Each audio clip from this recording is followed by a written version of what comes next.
నమస్తే. నేను మీ గోపి. వెల్కమ్ బ్యాక్ టు మనంటి. ప్రస్తుతం మనతో పాటు ఉన్నారు political analyst and social activist Ravindra Babu గారు ఉన్నారు. ఆయనతో మాట్లాడదాం. నమస్తే అండి.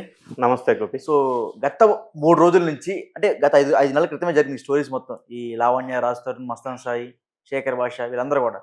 మరలా సేమ్ సీను గత 3 రోజులు రిపీట్ అవుతూనే ఉంది. సో నా మీద హత్య ప్రయత్నం జరుగుతుందని శేఖర్ భాష, కాదు నన్ను రేప్ చేయబోయాడని లావణ్యని మస్తాన్ సాయి మీద కేసులు పెట్టింది. హార్డ్ డిస్క్ ఒకటి చిక్కింది. ఆ హార్డ్ డిస్క్‌లో కొన్ని వేల వీడియోలు ఉన్నాయని మస్తాన్ సాయి రిమాండ్‌కి అయితే పంపించడం జరిగింది. కానీ మస్తాన్ సాయి ఒక ఆడియో కాల్ అయితే బయటకొచ్చింది. లైక్ ఎలా అంటే జగన్మోహన్ రెడ్డి ఇద్దరు కూతురుల్ని, చంద్రబాబు నాయుడు గారిని, అదేవిధంగా శృతి హాసన్‌ని, ఇంకొక రకుల్ ప్రీత్ సింగ్ సంథింగ్ ఎవరో హీరోయిన్ ఉన్నారు. సో ఆ హీరోయిన్‌లందరిని నేను వశపరుచుకుంటా, వశీకరణ చేసుకుంటా, ఇన్ని డబ్బులైనా ఖర్చు కానీ నేను పెడతా అన్నట్టుగా అయితే ఒక ఆడియో కాల్ అయితే బాగా వైరల్ అవుతుంది. అసలు ఏంటి వీళ్ళకి స్టోరీ ఏంది? ఇతని వ్యక్తిత్వం ఏంటి? ఈ మాటల్లో. ప్రస్తుతానికి 2 తెలుగు రాష్ట్రాల్లో తీవ్రమైన చర్చ జరుగుతున్న కొంతమంది సైకోల్లో, సైకోల కంటే ఇంకా ఎక్కువ పదం వాడవచ్చాము. మస్తాన్ సాయి, ఖాజా, శేఖర్ భాష, లావణ్య వర్సెస్ తరుణ్. ఓకే. ఈ పాత్రలు ఏవైతే ఉన్నాయో ఈ మధ్య కాలంలో బాగా చర్చనీయాంశంగా అయిపోయిన సందర్భం మనం చూసాం. ఎందుకంటే ఇది సైకోల కంటే తీవ్రమైన మనస్తత్వం ఉన్న వ్యక్తులు కాబట్టి అవన్నీ కూడా జనం అసహించుకుంటూ మాట్లాడుతున్న సందర్భం మనం చూసాం. సరే, లావణ్య తరుణ్ ఎప్పుడైతే విడిపోవటం, వాళ్ళ మధ్య లొల్లి పంచాయతీ అయింది. పంచాయతీ అయిన దగ్గర నుంచి మస్తాన్ సాయి క్యారెక్టర్ ఎంటర్ అయింది. తర్వాత ఖాజా అని మస్తాన్ సాయికి ఏటు ఒకడు ఎంటర్ అయ్యాడు. తర్వాత శేఖర్ భాష అని ఇంకొకరు ఎంటర్ అయ్యారు. ఈ పాత్రలన్నీ ఈ కేసుల్లో ఒకదానికొకటి యాడ్ అవుతా ఉన్నాయి. ఇది నార్మల్ ఒక కేసు కాదు. ఒకటి డ్రగ్స్, అది క్షమించరా అని పెద్ద కేసు. డ్రగ్స్ తీసుకోవటం కాదు, డ్రగ్స్ సప్లై చేయటం కూడా. సరే, వీళ్ళకి వెనక ఎవడున్నాడు, ఎవడు సప్లై చేశాడు, ఎవడు సపోర్ట్ చేశాడు, ఎవడు ఆదరణ ఇస్తున్నాడు, ఎవరు ఆశ్రమం ఇస్తున్నారు, ఆ పెద్ద తలకాయ ఎవరో తేలాల్సిన అవసరం ఉంది. డ్రగ్స్తో పాటుగా అమ్మాయిలకి కూడా డ్రగ్స్ ఎరవేసి, డ్రగ్స్ అలవాటు చేసి, వాళ్ళని అనుభవిస్తున్న వీడియోస్ తీసి, వీడియోస్ ద్వారా మళ్ళీ బ్లాక్మెయిల్ చేసి, బ్లాక్మెయిల్ చేయడం వల్ల మళ్ళీ హత్యా ప్రయత్నాలకు పూనుకొని మళ్ళీ వాళ్ళని కేసుల్లో విరికించే ప్రయత్నం చేసి, ఇదంతా ఒక క్రైమ్ సైకో థ్రిల్లర్ సినిమాని తలపించే విధంగా ఈ అందరూ వ్యక్తులు కలిసి పెద్ద పంచాయతీ నడుస్తూ ఉంది ఇప్పుడు తెలుగు రాష్ట్రాల్లో. అవును. సో ఈ నేపథ్యం బ్యాక్గ్రౌండ్లో సరే, మస్తాన్ సాయిని అరెస్ట్ చేశారు, ఖాజాను అరెస్ట్ చేశారు, శేఖర్ భాష ఇన్వాల్వ్ అయ్యాడు, లావణ్య హార్డ్ డిస్క్ ఇచ్చింది పోలీసులకి. అందులో ఒక 300 వరకు న్యూడ్ వీడియోస్ ఉన్నాయి. వినటానికి చెప్పటానికి కూడా అసహ్యమైన పరిస్థితి. ఈ పరిస్థితి ఇట్లా ఉన్న నేపథ్యంలో ఈ యూత్, ఈ ఏజ్ పీపుల్ ఎందుకు ఈ చెడుదారులు పడుతున్నారు, ఎందుకు సైక్రాటిక్ ప్రాబ్లమ్స్తో సఫర్ అయ్యి ఈ సైకోల్గా మారుతున్నారు అనే చర్చ పక్కన పెడితే, మనకి ఇప్పుడు ప్రజెంట్ వినిపిస్తున్నటువంటి ఆడియో ఏదైతే లీక్ అయిందో, మస్తాన్ సాయి అనే అతను ఖాజా అనే అతనితో మాట్లాడుతున్న ఆడియో ఒకటి లీక్ అయింది.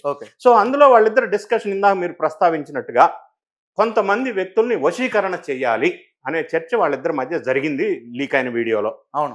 సో ఈ ఎక్కడికి వెళ్తుంది యువతరం, వాళ్ళ ఆలోచన ఏంది, సైకోలు మానసిక స్థితి ఏందనేది మనం ఒకసారి తీవ్రంగా ఆలోచించాల్సిన అవసరం ఉంది. అసలు వశీకరణ ఉందా లేదా, అది అసలు ఈ విధమైన ఆలోచనలు వీళ్ళకి ఎందుకు వస్తున్నాయి అనే అంశాన్ని పక్కన పెడితే, వాళ్ళు మాట్లాడుకున్న మాటలు క్షమించరాని మాటలు, ఆక్షేపణకరమైన మాటలు.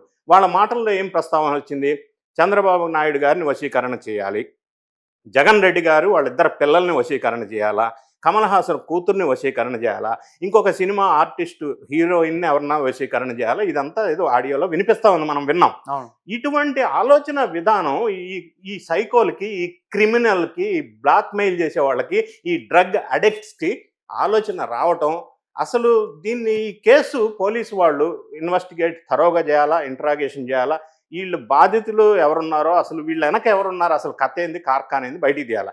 ఇంతవరకు ఈ న్యూడ్ ఫిలింలో ఎవరైతే ఉన్నారో వాళ్ళు ఇంతవరకు కంప్లైంట్ ఇవ్వలేదు. ఎందుకంటే కంప్లైంట్ ఇస్తే మళ్ళీ బ్లాక్మెయిల్ చేస్తామని కూడా బెదిరించిన సందర్భం, లేదా కంప్లైంట్ ఇస్తే మళ్ళీ నేను సూసైడ్ చేసుకుంటానని బెదిరించిన సందర్భం. ఇవన్నీ పక్కన పెడితే లావణ్య ఇంట్లో డ్రగ్స్ పెట్టి ఆమెను కూడా డ్రగ్స్ కేసులో ఇరికిద్దామని శేఖర్ భాష, మస్తాన్ సాయి చేసిన కుటిల ప్రయత్నాలు కూడా అన్ని బయటకు వస్తూ ఉన్నాయి. సో ఇప్పుడు ఈ వశీకరణ చేస్తామని మాట్లాడుకోవటం, చర్చలు జరుపుకోవటం అనేది ఏ విధంగా చూడాలంటే, వీళ్ళ మానసిక పరిస్థితికి పరాకాష్ఠ స్థాయిలో పిచ్చెళ్ళింది. సైకో మైండ్ సెట్ అనేది తీవ్రమైన స్థాయిలో ఉంది ఈ నేరస్తులకి అనేది మనకు అనిపిస్తా ఉంది. అంటే ఒకటి సార్ యాక్చువల్‌గా ఎవరో ఒకరి మీద వశీకరణ జరిపి ఉంటారు కాబట్టి వాళ్ళకి ఈ ఆలోచన వచ్చి ఉంటదంటారా? వశీకరణ జరిపారా, వశీకరణ అసలు ఉందా లేదా అనేది, నేను వశీకరణ చేశారు, వశీకరణ జరిపారు ఆడియో కాల్ నేపథ్యంలో అంటే నేను మాట్లాడను. వశీకరణ ఉందని నేను అన్నట్టు అవుతుంది. నేను హ్మ్. చెప్పజాలన్నది. ఓకే. అదంతా కూడా అది పూర్తిగా నేను సమర్థించను. హ్మ్. నేను ఆ మూఢనమ్మకాలను నేను సమర్థించను. ఓకే. నేను పాయింట్ ఏంటంటే ఇక్కడ నేను చెప్పదలుచుకుంది, అటువంటి ఆలోచన చేయటం కరెక్ట్ కాదు కదా. హ్మ్. హ్మ్. మూఢనమ్మకం వశీకరణ అనేది. సో నేను అనేది వీళ్ళ మైండ్ సెట్ థింకింగ్ ఎట్లా ఉంది అనే విషయాన్ని మనం ఆలోచన చేసినట్టయితే క్రిమినల్ స్థాయి దాటిపోయి సైకో స్థాయి దాటిపోయి ఇటువంటి ఆ డిస్కషన్లు జరుగుతున్న నేపథ్యంలో ఈ మస్తాన్ సాయి అనే అతను ఆంధ్రప్రదేశ్ గుంటూరు డిస్టిక్కి సంబంధించిన వ్యక్తి, బీటెక్ చదివి ఉండి ఇటువంటి చెడు అలవాట్లకి బానిసై ఇటువంటి కేసుల్లో ఇరుక్కొని ఇంకా పిచ్చి ముదిరి వశీకరణ లాంటి విషయాలు మాట్లాడుతున్నారంటే నా పాయింట్ ఏమంటే ఇక్కడ పెద్ద ప్రముఖుల వ్యక్తుల పిల్లలు, జగన్ రెడ్డి కావచ్చు, చంద్రబాబు నాయుడు కావచ్చు, ఎవరైనా సంఘంలో పేరు ప్రఖ్యాతులు ఉన్నటువంటి వ్యక్తులు, Yes. అటువంటి వాళ్ళని ఇటువంటి మాటలు మాట్లాడటం అనేది క్షమించరాని విషయం. అది ఎవరు కూడా క్షమించరు. అది ఎవరన్నా కానీ జగన్ రెడ్డి కావచ్చు, చంద్రబాబు నాయుడు గారు కావచ్చు, ఎవరైనా కావచ్చు. సో వీళ్ళ పిచ్చి పరాకాష్ఠకు పోయింది. ఈ సైకోల వల్ల సమాజానికి నష్టం ఉంది. ఈ కేసుని మాత్రం ఎంత తొందరగా వీలైతే అంత తొందరగా సాల్వ్ చేయాలా. వీళ్ళందరికీ తగిన అప్రాప్రియేట్ యాక్ట్స్ సెక్షన్ ప్రకారంగా శిక్షలు విధిస్తే సమాజానికి ఒక మంచి మెసేజ్ ఇచ్చినట్టు అవుతుంది. రెండో వాడు ఇటువంటి ఆలోచన చేయడానికి కూడా భయపడే పరిస్థితి తీసుకురావాల్సిన అవసరం ఉంది. ఎందుకంటే పూర్తిగా స్పాయిల్ అయిపోయిన యూత్ సమాజానికి ఏం మెసేజ్ ఇస్తున్నారు వీళ్ళు అర్థం అవట్లేదు. సో ఈ విధంగా చూడాలా. ఇటువంటి ఆలోచనలు ఎకనైనా స్టాప్ చేసి బంద్ చేసి ఈ కేసును సాల్వ్ చేసి బయటికి తీసుకురావాలా. మళ్ళీ వీళ్ళ మీద చర్చ జరగటం కూడా మంచి పరిణామం కాదు, మంచి మెసేజ్ వెళ్ళదు సమాజానికి. అంటే యాక్చువల్ ఒకటి సార్, వీళ్ళు పోలీసులు దీన్ని ఆపుదాం అనుకుంటూనే ఉన్నారు. కానీ వాళ్ళు రోజుకు ఒకటి కొత్త మలుపుగా ఆడియో కాల్స్ ఉన్నాయి, వీడియో కాల్స్ ఉన్నాయి, న్యూడ్ వీడియోస్ ఉన్నాయి, కొత్తగా ఏదో ఒకటి